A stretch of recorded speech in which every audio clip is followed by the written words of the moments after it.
মহাব্বতে যদি কাউকে বেঁধে রাখতে চান, মহাব্বত করে যদি কাউকে কাছে রাখতে চান, কোনো মহাব্বতের ব্যক্তিকে যদি একান্তই আপনার পাশে চান, তাহলে এই নকশাটার মাধ্যমে আপনারা আপনার মহাব্বতের মানুষকে খুব সহজেই বশীকরণ করে রাখতে পারবেন। হ্যালো ভিউয়ার্স, আসসালামু আলাইকুম। দেশ ও প্রবাস থেকে কালো জাদু তন্ত্রমন্ত্র এসকে চ্যানেলটি এই মুহূর্তে যারা দেখছেন সকলকে জানাই আন্তরিক প্রীতি ও শুভেচ্ছা।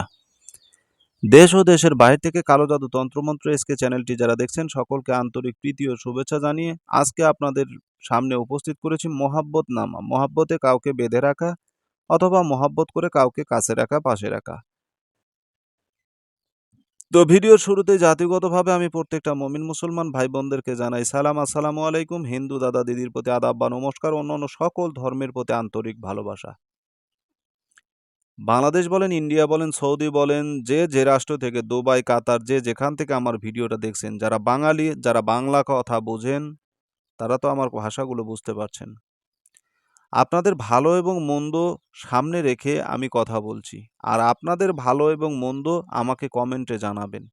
কি ধরনের ভিডিওতে আপনারা উপকৃত হবেন, কোন ভিডিও আপনাদের প্রয়োজন, কি কাজের জন্য আপনাদের ভিডিও চাচ্ছেন, সেটা আমাকে জানাবেন। আমি অবশ্যই দেওয়ার চেষ্টা করব। আমি তান্ত্রিক গুরু এস এম সুলতান মাহমুদ। আজকে আপনাদের সামনে যে ভিডিওটা নিয়ে উপস্থিত করলাম, এটা হচ্ছে মহাব্বত নামা, অর্থাৎ কাউকে মহাব্বত করে কাছে রাখা। এখন স্বামী স্ত্রী হতে পারেন, প্রেমিক প্রেমিকা হতে পারেন, যে কোনো ভালোবাসার মানুষ।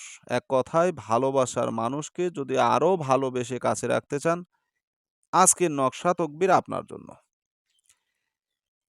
মানুষ সম্পর্ক বিভিন্ন ধরনের হয়, কিন্তু ঘটনা হচ্ছে যে ভালোবাসা আলাদা একটা জিনিস। ভালোবাসা মায়ের সাথে ছেলে করতে পারে, বাবার সাথে ছেলে করতে পারে, ভাই বোনের সঙ্গে করতে পারে।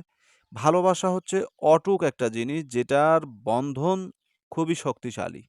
আর ভালোবাসা যদি একবার আপনার কাছ থেকে চলে যায়, তাহলে বিপর্যয়, সেখানে ক্ষতির আশঙ্কা থাকে। প্রকৃতপক্ষে দেখা যাচ্ছে সংসারে স্বামী স্ত্রী মানে সংসার করতেছে, সংসার জীবনে একসময় প্রচণ্ড তাদের ভিতরে সুখ শান্তি ছিল, ভালোবাসা ছিল, প্রেম ছিল, মহাব্বত ছিল।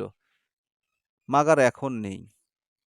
আমাকে কয়েকজন ফোন করছে, বলতেছে হুজুর একটা কাজ করে দেন অথবা এমন একটা তকবির দেন, আমাদের স্বামী স্ত্রী যেন মহাব্বতটা একটু বেশি হয়। আগে একসময় খুব ভালো ছিল, কিন্তু বর্তমানে নেই। আবার কেউ বলতেছে যে আমি বিয়ে করছি লাভ ম্যারেজ করে, মানে আমি ভালোবেসে বিয়ে করছি। আমার বিয়েটা ছিল লাভ ম্যারেজ। অথচ প্রথম অবস্থায় খুব ভালো সম্পর্ক, আমাদের ভালোবাসা ছিল, মহাব্বত ছিল, কিন্তু এখন নেই। কি করব? আপনাদের জন্য আজকের এই নকশা তকবির। কিভাবে আপনাদের ভিতরে ভালোবাসা তৈরি করবেন? কাহারো মনে বা দিলে মহব্বত সৃষ্টি করিতে চাইলে, তাহলে কোনো গাছের, যে কোনো গাছের, ঠিক আছে, কোনো গাছের রস দ্বারা, হাবরো জাফরান মাস্কো দ্বারা কালি বানাইয়া ওয়ার্ক ও আবিদে নিম্ন তাবিজটি বুধবার রাত্রি ২ প্রহরে, অর্থাৎ ২টার পরে অঙ্কন করতে হবে। তাসবির নিচে কাঙ্ক্ষিত ব্যক্তির নাম এবং তাহার মাতার নাম লিখতে হবে। ঠিক আছে? তাসবিহটি এই। এই দেখেন, এই যে তাসবিহ, এই যে তকবীর, এই নকশা, আমি কিন্তু নিয়মটা আপনাদেরকে বলে দিলাম যে এভাবে করতে হবে। কিন্তু আরও কিছু নিয়ম আছে, যেটা আমি শেষে বলবো। ভিডিওটা মনোযোগ দিয়ে দেখেন। এখন এই যে গাছ, যেকোনো গাছ কি আপনার কাজে আসবে? আপনাকে জানতে হবে যে আদৌ বশীকরণের জন্য কোন গাছগুলো বেশি কার্যকারী। কোন গাছগুলো তান্ত্রিক শাস্ত্রে ব্যবহার করা হয়, সেগুলো আপনাকে নিতে হবে। যেমন আপনাকে আপাং গাছ নিতে পারেন, ডুমুর গাছ নিতে পারেন, বেদেনা গাছ নিতে পারেন। এই সমস্ত গাছের পাতার রস, শাখার রস নিয়ে হাবরো জাফরানের সঙ্গে মিশ্রণ করে কালি তৈরি করে এই তাবিজ লিখে আপনার সাথে রাখুন। তাবিজের নিচে যে মেয়েকে আপনি বশীকরণ করতে চাচ্ছেন, সেই মেয়ের নাম, বিনতে মেয়ের মায়ের নাম, আলা হুব্বে মোহাব্বত লিখে আপনার নাম, আপনার বাবার নাম লেখেন। ঠিক আছে? এভাবে যদি লেখেন, আপনি পুরুষ হলে ডান হাত গলায় ব্যবহার করতে পারবেন। নারীরা, মহিলারা বাম হাত গলায় ব্যবহার করতে পারবেন। কাজ হবে 100%।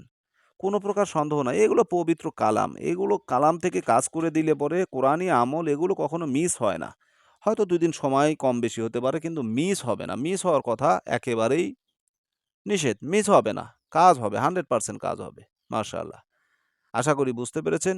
নিয়ম সাপেক্ষে কাজ করবেন। যারা বুঝবেন না অবশ্যই ভিডিওটা বেশি, বেশি লাইক, কমেন্ট, শেয়ার করবেন। আর যারা না বুঝেন তারা আমাকে জানতে চাইবেন আমার কাছে। আমি আপনাদেরকে জানার চেষ্টা করাবো।